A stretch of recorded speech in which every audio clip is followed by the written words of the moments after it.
محرم الحرام کے حوالے سے بھی آپ حضرات کو باتیں سناتا چلوں۔ نبی کریم صلی اللہ علیہ وسلم کو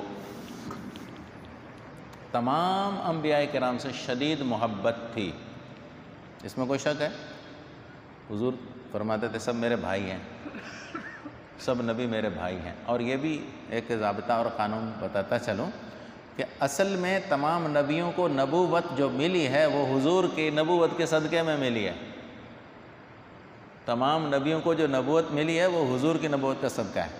اگر حضور کو نبوت نہ ملنی ہوتی نا، اگر حضور کو اللہ نبی بنا کر دنیا میں نہ بھیجنا ہوتا اللہ نے، تو پھر اللہ باقی نبی بھی نہ بھیجتے۔ ٹھیک ہے؟ اچھا، اب نبی کریم صلی اللہ علیہ وسلم جب آئے مدینہ منورہ، اس کی ایک مثال دیتا ہوں۔ مدینہ منورہ جب آپ تشریف لائے تو یہود مدینہ میں زیادہ آباد تھے، آس پاس خیبر، تبوک، ادھر ادھر، اور خود مدینہ میں بھی آباد تھے۔ تو دیکھا کہ یہ محرم کی 10 تاریخ کو روزہ رکھتے ہیں، سنا کہ یہ روزہ رکھتے ہیں۔ آپ صلی اللہ علیہ وسلم نے معلوم کروایا کہ تم سے پوچھو کہ 10 محرم کو کیوں روزہ رکھتے ہیں؟ تو ان لوگوں نے بتایا کہ چونکہ اس دن موسیٰ علیہ السلام کو نجات ہوئی تھی فرعونیوں سے۔ فرعون ایک بڑا ظالم جابر بادشاہ تھا، موسیٰ علیہ السلام نے اسے ٹکر کھائی، اور بالآخر باوجود اس کے کہ بے بس تھے، غریب تھے، بنی اسرائیل پوری قوم جو ہے وہ سمجھ لیں جھاڑو دینے والی قوم تھی۔ ایک فرعونیوں کے زمانے میں ان کو جھاڑو دینے کے لیے مقرر کیا گیا تھا، گلیوں کی صفائیاں، بازاروں کی صفائیاں، لیٹرین باتھ روموں کی صفائیاں یہی کرتے تھے، یعنی کمزور ترین طبقہ تھا۔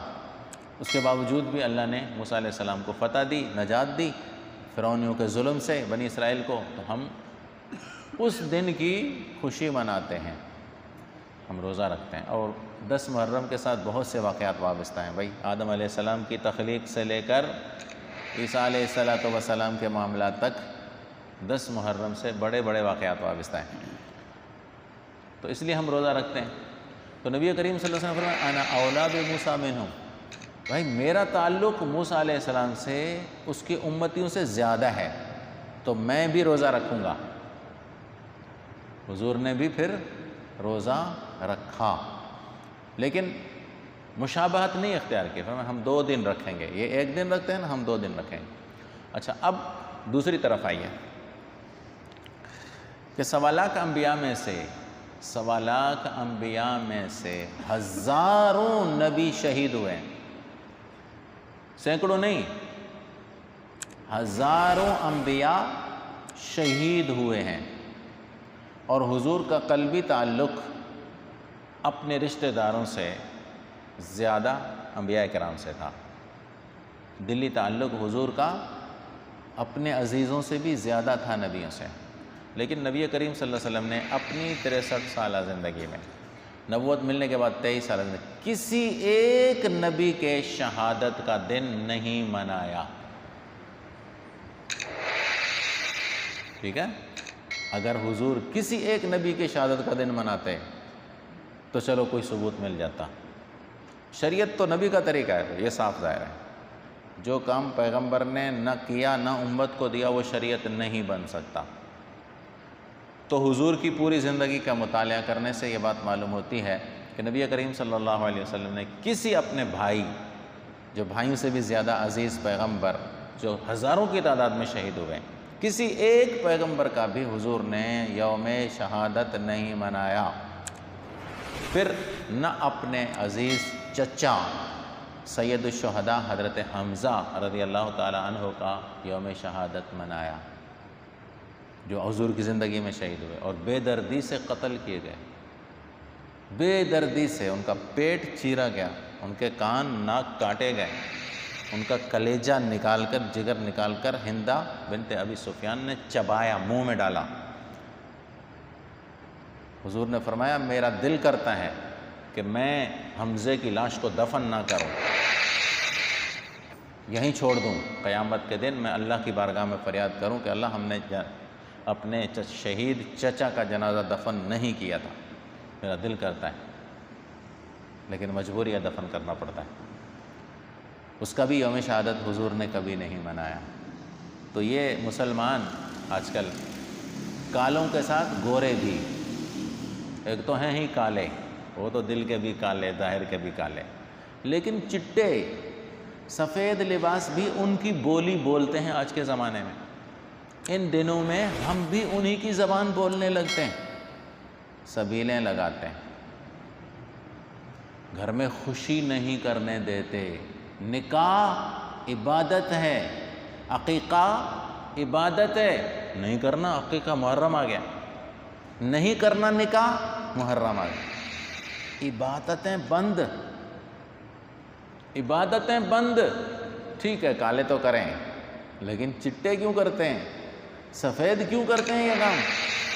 مجال ہے جو کسی سنی کے گھر میں محرم میں نکاح ہو، مجال ہے، پورا پاکستان گھوم لیجیے، کیوں بھائی نہیں کرتے؟ ازواج مطہرات کے نکاح محرم میں ہوئے، صحابہ کے زمانے میں بھی ہوئے، محرم میں نکاح کرنا کس نے منع کیا؟ اور پھر یہ کہ نکاح کا معنی صرف شادیانہ نہیں ہے، نکاح تو عبادت ہے، عقیقہ عبادت ہے، لیکن نہیں کرنا۔ تو ہم بھی ان دنوں میں ان کی زبان بولنے لگتے ہیں۔ کھانے پینے میں احتیاط، بیوی سے احتیاط، گھر میں چھولے پکانے، گوشت نہیں پکانا، چارپائی الٹی کر کے سونی، فلان چیز نہیں کرنی، فلان نہیں کرنا، فلان نہیں کرنا۔ بھائی یہ کہاں سے آیا؟ ہمارے ایک مفتی صاحب فرماتے تھے کہ اگر شریعت اجازت دیتی نا، میں مسلمانوں کو بھی کہتا، سنیوں کو کہتا کہ جن کی داڑیاں کالی ہیں نا وہ محرم میں داڑھی میں پاؤڈر لگا کر سفید کریں، اور عورتوں کو کہوں کہ کالا برقع نہیں پہنے، محرم میں چٹا برقع پہن کر نکلا کریں تاکہ فرق ہو۔ اللہ کے نبی نے روزے میں یہودیوں کے ساتھ مشابہت اختیار نہیں کی، روزہ عبادت تھا۔ نبی کریم صلی اللہ علیہ وسلم فرمایا میں ان کے جیسا روزہ نہیں رکھوں گا، یہ ایک رکھتے ہیں میں 2 رکھوں گا، ٹھیک ہے؟ تو کالا ہونا، حسین نے تو سجدے میں سر کٹوایا تھا، تم نے کبھی سجدہ کیا؟ تم نے کبھی سجدہ کیا؟ ہاں؟ پھر اس کے بعد بڑی چیز یہ ہے کہ ماتم، ہائے ہو، مرثیہ کس پر؟ شہادت کے تاج پر۔ عقل ہے، دماغ کام کرتا ہے کہ جس ہستی کو اللہ نے شہادت کا تاج پہنایا اس ہستی پر ہائے وائے کر رہے ہیں، شور مچا رہے ہو، اور 1400 سال تک مچا رہے ہو۔ غم اور سوگ کی اجازت تو صرف 3 دن ہے، اس کے بعد تو ہے نہیں۔ عورت کو سوگ کرنے کی اجازت ہے اگر اس کا میاں فوت ہو جائے تو 4 مہینے 10 دن ہے، 130 دن ہیں اس کے لیے بس، باقی کسی کے لیے اجازت نہیں ہے کہ وہ 3 دن کے بعد سوگ کرے۔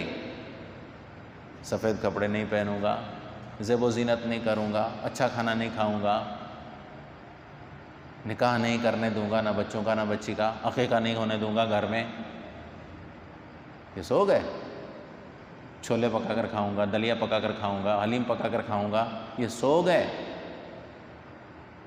عورتیں چوڑیاں نہیں پہنیں گی، عورتیں زیب و زینت نہیں کریں گی، کالے کپڑے پہنیں گی، خود کالا لباس کالے کپڑے پہننا بھی تو سوگ کی علامت ہے نا۔ تو یہ کہاں کا ثبوت ہے بھائی، کہاں کی شریعت ہے؟ یہ شریعت ہے کہاں کی؟ میں نے تو ایک ان کے ذاکر سے سنا، وہ کہہ رہا تھا کہ ہمیں لوگ کہتے ہیں کہ علی سے مدد نہیں مانگو، تو میں نے لوگوں سے پوچھا کیوں نہیں مانگوں؟ تو کہنے لگے کہ حسین شہید ہو رہا تھا، علی اس کو تو نہیں بچا سکا،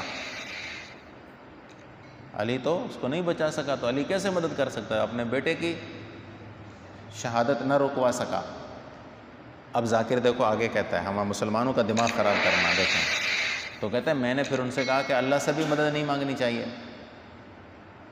کیونکہ اللہ نے بھی اپنے نبی کا دانت جب شہید ہو رہا تھا احد میں بچانے کیوں نہیں آیا؟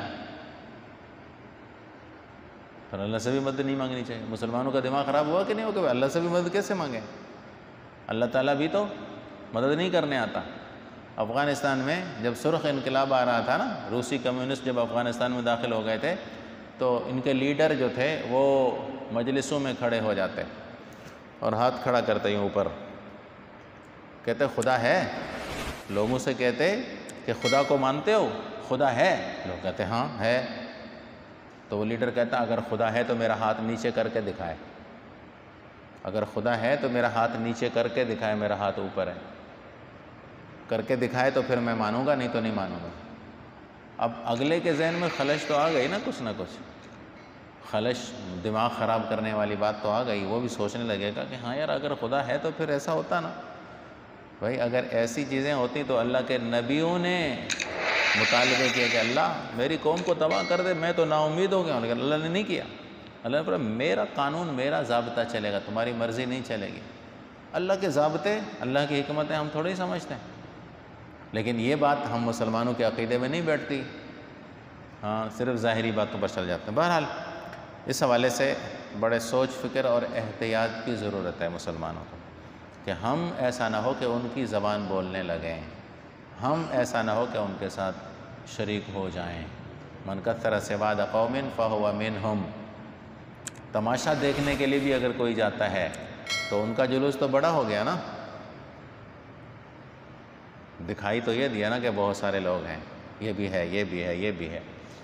تو جو آپ صلی اللہ علیہ وسلم نے فرمایا جو کسی جماعت میں صرف اپنے کسی تماشے کے لیے جائے لیکن جماعت کی تعداد کو بڑھا دے وے تو یہ بھی انہی میں سے شمار ہو، انہی میں سے شمار ہو۔ نیکوں کے ساتھ بیٹھنے والا نیکوں میں شمار ہوتا ہے، بروں کے ساتھ بیٹھنے والا برا شمار ہوتا ہے۔